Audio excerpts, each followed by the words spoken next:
What is up, everybody? It is Ryan with the Mainiac Sports Pod, and we are doing a college basketball deep dive. It is Saturday, December 7th. It is Saturday morning. Very cold day here in Maine, not going to lie. Um, Coffee helps, but we're going to get right into this video because we have games starting right off here at noon. 19 games I want to cover here today. That is a full slate of basketball today, but just saw 19 different spots that you may be interested in. I want to pitch those to you, and by all means, pick your favorite ones, mix and match, do whatever you will. First one here. We'll go early games, then we'll go later, just to give you some time. A lot of these are dogs, so honestly, we don't need to worry about it. We need to wait until these numbers get solid. Always, usually, rule of thumb is to wait on dogs. But if there's a situation where the dog is getting steamed, by all means, you should know about it and hit it right then and there. So here's the stands that we've made so far. Starting with the 12 o'clock game, we have Miami +5 hosting Clemson. Talk about a plane falling out of the sky if you are the Miami Hurricanes. Only wins are against teams that are in the top 300 or 300 plus. Farley, Dixon, Binghamton, and Coppin State, pretty horrible teams according to KenPom. Losses against Drake, Oklahoma State, VCU, Charleston Southern. That's the real outlier. That's an awful loss there. Can't forgive it. And then Arkansas. Everything else you can kind of forgive, especially when the one loss against Arkansas was at home. The rest are on neutral courts. Haven't seen a home loss to a team that is outside of Charleston Southern. That is super, unforgivable. But let's say this: they need to turn it around, right? Season's nowhere near over. They're only 3-5. They had higher expectations, but essentially they have Clemson. Then they go on the neutral court to Tennessee. You got to think that's a loss. That's a buzzsaw right now. So you got to think they're at least going to be looking at a 6th loss here very soon. And then after that, they start kind of a cakewalk schedule until you get into the teeth of the ACC conference. So, you got Presbyterian, Mount St. Mary's, Boston College, Virginia Tech. You hope you can take those games. Boston College and Virginia Tech are both away, so not necessarily gimmies. You got to think that they circled this one and say, we need to make a stand against Clemson, get this W, because we can't guarantee against a win against Tennessee. Presbyterian, Mount St. Mary's probably got a good solid chance at, but Boston College and Virginia Tech, no gimmies there. So they got to turn it around, and they got to turn it around now. Clemson, obviously very high off that win against Kentucky. And I think, the mix and match there between the team, selling one team high, buying the other one extremely low, getting 5 points at home, good team. I'll absolutely make that bet. As far as the actual schematics on this, guys, Clemson, if they shoot the 3-ball really well, which Miami hasn't proven that they can defend, it could get ugly for Miami. However, on the other side, Miami's offense seems really good. If they want to dump it inside, they can control this game out pretty well. No glaring weaknesses on the turnover department. Clemson does rebound offensively pretty well, but Miami should limit them on the defensive rebounds. Again, 5 points on a desperate home team. I'll take that. Moving right along to the next one here, 12 o'clock game. We got Boston College at Wake Forest. I have under 135.5. Essentially, both these teams run pretty slow. Do not see much of a foul game, if you will, prolonging the game, getting people at the line, stopping the clock. So I sense that this clock's going to continue to run here. Boston College doesn't shoot any threes for really. They're a dump it inside and get fouled type of team. Wake Forest limits fouls, and they're also relatively tall. 65th in the nation in height.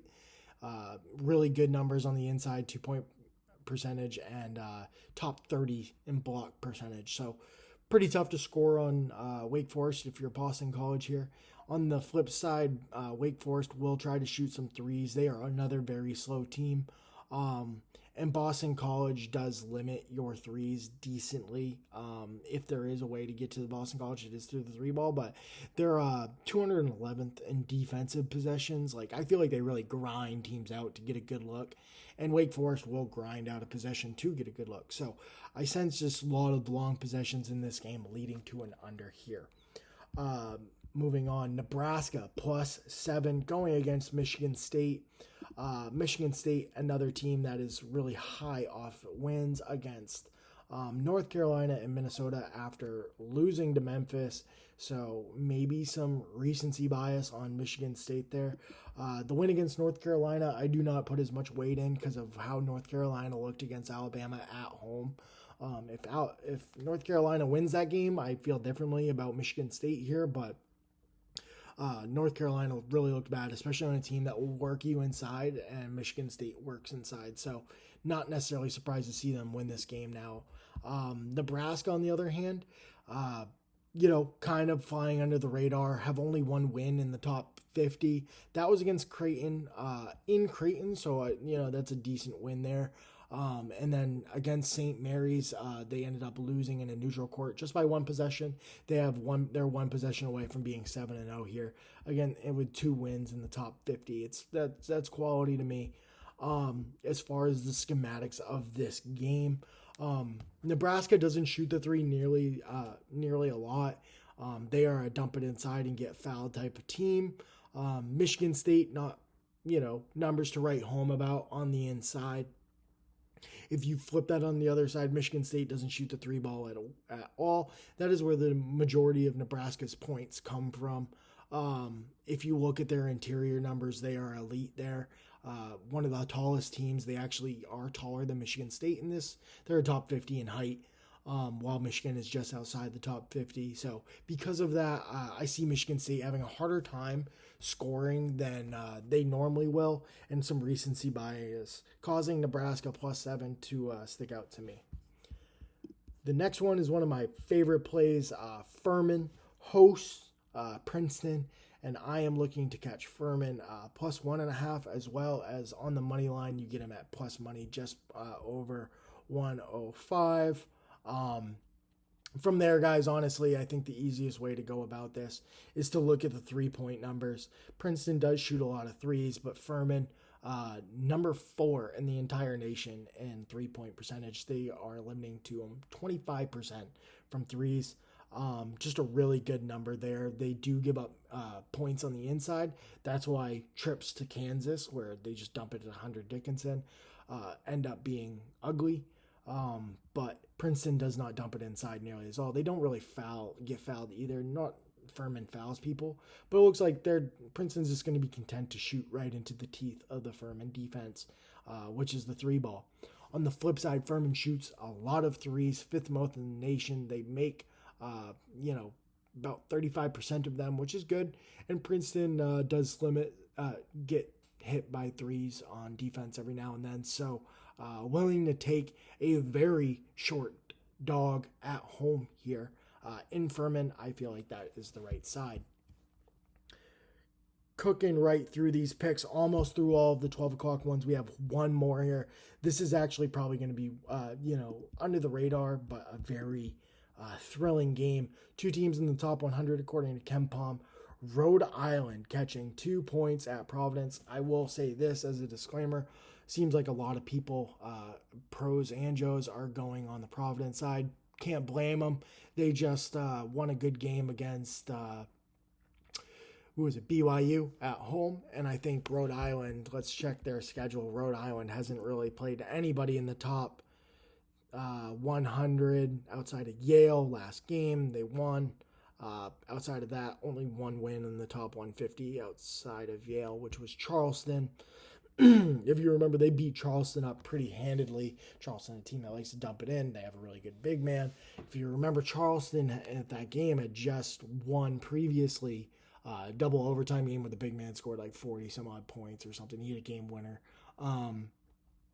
To just go right into Rhode Island at that point and get smoked, that was really just kind of a high, low type game.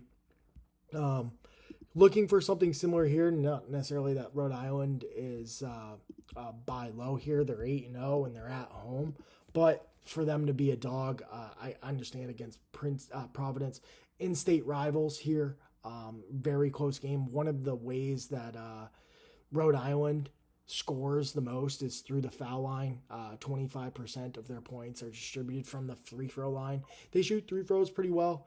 And Providence will get fouled here, so I'm looking for Providence to get in some foul trouble here on the road, get them on the ropes, get the crowd into it, and Rhode Island could be a live dog here. So again, plus 2.5 at home, URI. Moving on, we're out of the 12 o'clock games now. Now we're going to go to the 1:30 game, Wisconsin at Marquette. I've got Wisconsin plus 7.5. We'll see how ultimately this one turns out. This is a real close your eyes type game. Wisconsin and Marquette really matching up well. As we know, Marquette's had a really good year. They've beaten Maryland, Purdue, Georgia, George Mason. Granted, Purdue looked a little rough yesterday. So I think Iowa State here beating Marquette wasn't necessarily a surprise. Iowa State being really good. I think it was a surprise that they won by 11, but Marquette just has a tendency to let games get away from them. At the end, they do shoot a lot of threes, so if you're not making those, it can get ugly. Wisconsin, on the other hand, I think they had one big letdown against Michigan, and a lot of people are reacting harshly to that. Outside of that, they've got quality wins, scored 100 points on Arizona, beat UCF, beat Pittsburgh. Pittsburgh did just get smoked by Mississippi State, I believe, so maybe take a little less on that one. But those wins did come on neutral courts. Arizona did come at home, but and Michigan's loss, or the loss to Michigan, came at home as well. So, like I said, recency bias, got to get right.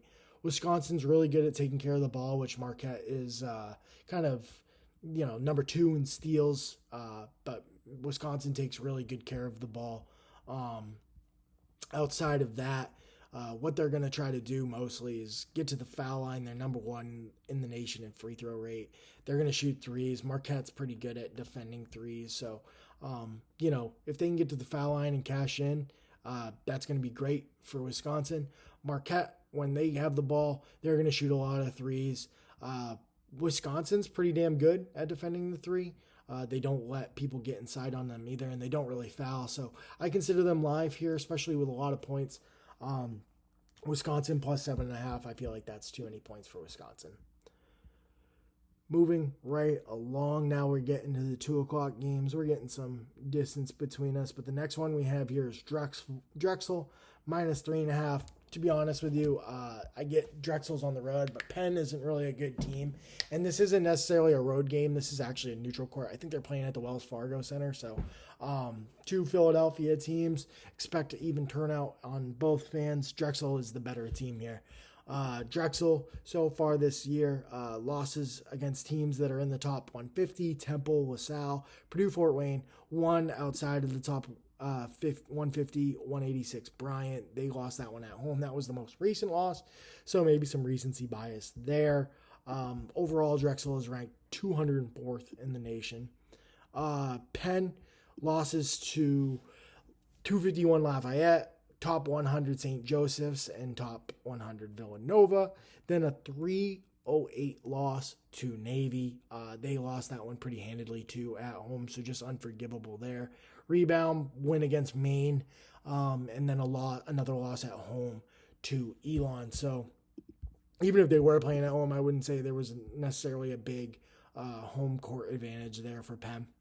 And they're playing at a neutral court. Drexel can offensively rebound the hell out of the ball, and that is something that Penn does not do well. They give up a lot of offensive rebounds. They're also awful in three-point rate, giving up about 43% of their three-pointers given up, and Drexel will shoot a lot of them, and they shoot for about 35%. So look for them to get better here. That's a really tough combination.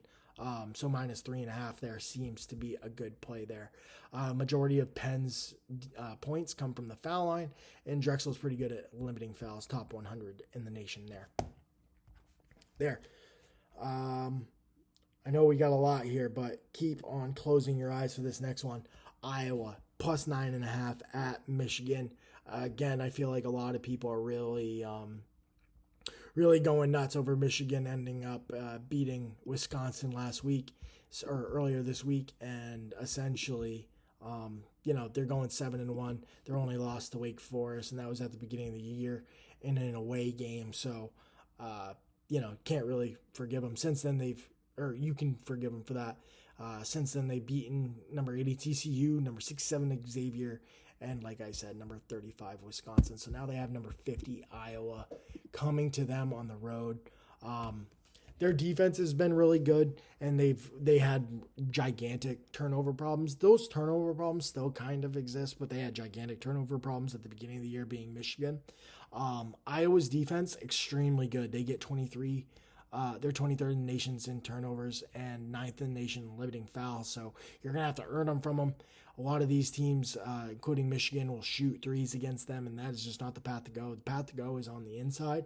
On Iowa State's defense, giving up 55% there. Michigan just doesn't do it. They're going to shoot right in the teeth of Iowa's defense. When Iowa has the ball, they're going to shoot a lot of threes as well. They're also going to try to get inside. They do not get to the foul line whatsoever, so they're going to have to earn every single one of these. I think Iowa just has to shoot close enough to get to the 9.5, but 9.5 on the road, even with these, I think there's a lot of recency bias there. Moving on, now we're getting to a 4 o'clock game here. Got some gap now. And what are we doing on time? 16 minutes. We're going to try to keep this under 25, maybe 30 minutes here. Nah, we'll move. So, next one. Stanford at Cal. I just have to find the game here for my notes. There it is. All right, Stanford at Cal. We have over 148.5. Reason being here is both these teams will get to the line. I expect both these teams to foul. If the refs aren't calling the fouls, we're going to be in issue here because both these teams rely heavily on their foul calls. Both teams in the top 100 as far as generating points through the free throw line.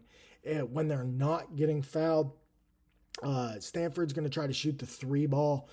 California ranks 307th against the 3. And then when California has the ball, they're really going to try to dump it inside, I feel, where Stanford's has shown that they can actually give up a lot of points. 50% from 2, under 10% of blocks.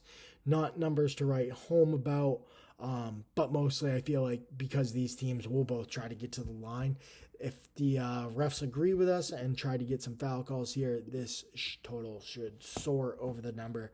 I had it right around 153. So with that being said, 148.5 was a play. We went over Wisconsin. Next one, Washington State at Boise State. Washington State getting 8.5 here. Like I said, a lot of dogs today. Washington State, when they get the let's see how they've done actually this year. Sorry guys, don't want to get ahead of myself. Washington's beat number 70 Bradley, number 46 Nevada. They have losses to 2 teams in the top 100, number 58 SMU and number 50 Iowa. Both of those not home games. This is also kind of a semi-away game. It's at the ICA, the Idaho Central Arena. Anyways, guys, so getting into these matchups, Washington State, when Washington State has the ball, they are prone to turn this ball over. Boise State doesn't necessarily force the issue. Very poor rankings in steal percentage and block percentage. Offensively, they will try. Washington State will rebound, and Boise State limits the offensive rebounds pretty well. They also limit themselves on the fouls, so Washington State will have to earn these. The way Washington State will try to win this game is by shooting the 3. They shoot the 3 35% from the 3-point line. Not bad. Boise State limits teams to about 30%. So decent numbers all around. It could be tough for Washington State to score here. They will have to shoot well. However, on the defensive end, Washington State ranks out much better.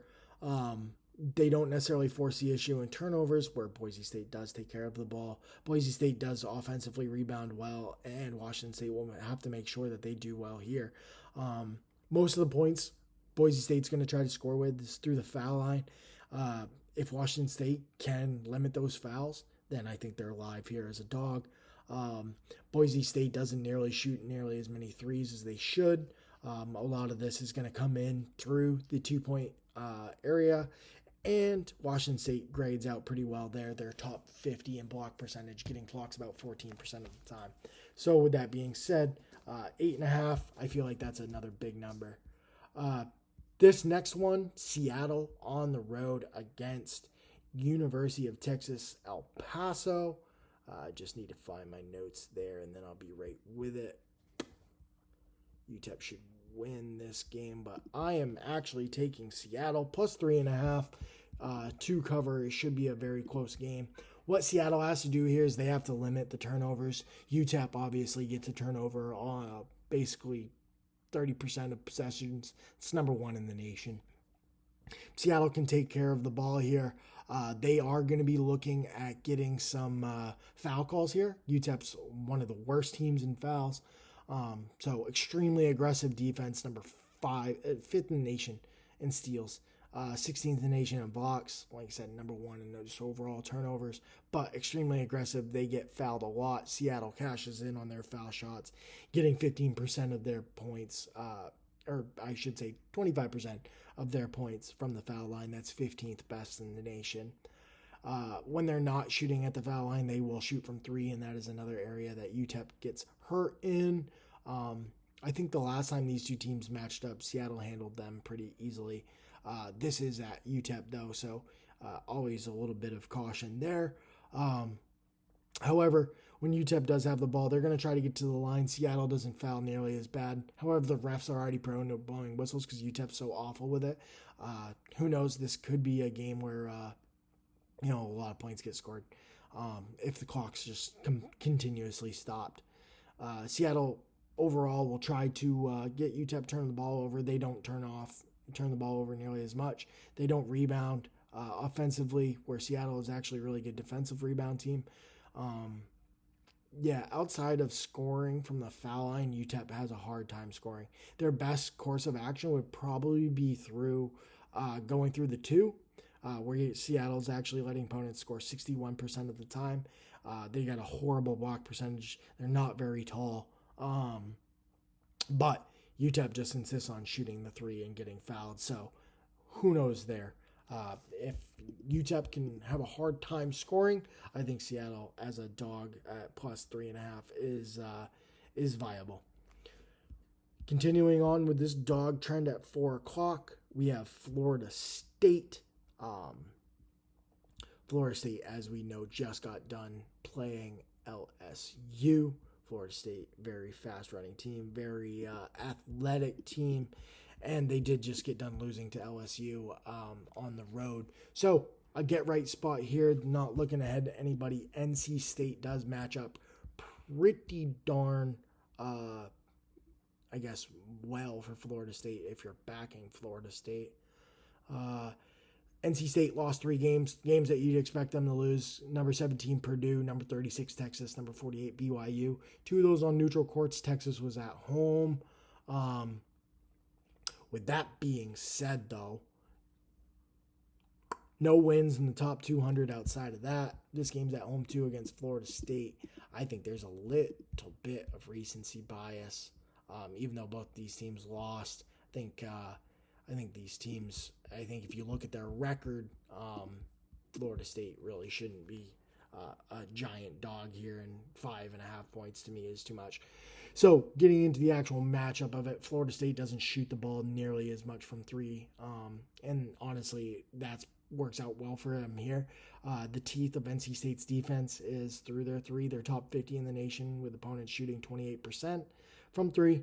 A lot of this is through 2 for Florida, so which makes sense. They're number 3 in the nation in height, just big guys. They dump it in with the athleticism, and honestly, NC State's kind of weak here on the inside. Top 50 in blocks, but that is definitely the way you want to go against them. You do not want to go against Florida on the inside, and unfortunately, that is exactly what NC State tries to do. Florida State is number 6 in the nation in blocks percentage, number 8 percentage in steal percentage, but just a really tough team to score on inside. Obviously, they're number 3 in the nation in height. So Florida State plus 5.5 there. Love it. Now we're going to kind of get into the later games. Our next game isn't until 8 o'clock. Colorado State at Colorado. I think this one's going to be a rock fight. I have under 140.5. Both of these teams on the defensive end grind out possessions, averaging about 18 seconds for opponent's possession. That is extremely slow. Colorado State will try to push a little bit more than Colorado, but in the past we've seen these teams soar over the total, and we've also seen these teams fly under as well and have a rock fight. I'm leaning on the rock fight here. Colorado's defense does not force the issue in turnovers. However, they do well on defensive rebounding. Not that Colorado State offensively rebounds at all. They also limit the fouls for Colorado's defense. So there you go. Good there. Most of the time, Colorado State's going to try to shoot the 3. They only shoot 31%. Colorado's defense limits to people about 30%, so not getting any better there, I fear. On the inside, Colorado State does shoot pretty well, top 100, 56 in the nation, right around 56% from 2. And they end up, that is kind of the teeth of Colorado's defense, top 150 in percentage and block. But I think limiting fouls there and for Colorado will be good there. Colorado on offense, they're going to try to get to the foul line. I hope the refs swallow the whistle there. It being such a big rivalry game, they're not going to offensively rebound, and they will turn the ball over. They don't shoot the 3 nearly as much as they should in this case against Colorado State. Colorado State gives up 36%. That's not necessarily good. And Colorado's 3-point percentage is 40%. That's 12th best in the nation. That is good. They just don't shoot it nearly as much. They will try to get inside or get fouled. They could score. There is pass for them to score. It's just really if you want to, if you think the refs are going to, give them foul calls. If the refs are swallowing their whistle because it's such a close game or a rivalry game, that under 140 is very live. Okay. Almost wrapped up here. We are at 27 minutes. Let's try to wrap this up with kind of a lightning round, if you will. All right, next one. University of North Colorado, dog on the road at North Dakota State University. Last time these two played, they absolutely smoked North Dakota. They are very adamant about dumping it inside. North Dakota State, one of the worst teams inside defensive numbers. The last one here. UK getting 6.5 and plus 215 on the money line. Take them both. Mark Pope returns to Gonzaga to play his fellow nemesis Mark Few, who he has played a lot. Mark Pope coming from BYU, very familiar with Gonzaga. I feel like their experience and them just coming off a loss on the road to Clemson is a little bit of recency bias here. Gonzaga hasn't beaten a top 50. They did beat Indiana the other week. But outside of that, they hadn't beaten anybody since Baylor to start off in November 4th. So it's been a while since they've been tested. Kentucky's always been getting tested. Already a win against Duke in a neutral court game, if you will. This is going to be on the road in a very tough environment. However, I feel like Kentucky just can absolutely dominate on the inside here. Amari Williams is going to be big. If Amari Williams can get Graham Ike or Braden Huff into any kind of foul trouble, Kentucky's automatically going to look good here. I just think that experience with Mark Pope, 6.5 points is too much, but I also feel like they're a live dog here. So that is that, everybody. That is 29 minutes, 30 seconds. I'll use this last 30 seconds. Like the video, like the page, get notified every single time we post a video. Follow us on IG, Mainiac Sports Betting Pod on IG. And then we'll try to get more content on Spotify for those that like just listen and not look at my ugly mug all day. So thank you guys. I hope you guys win all your bets. Best of luck today. Ryan out.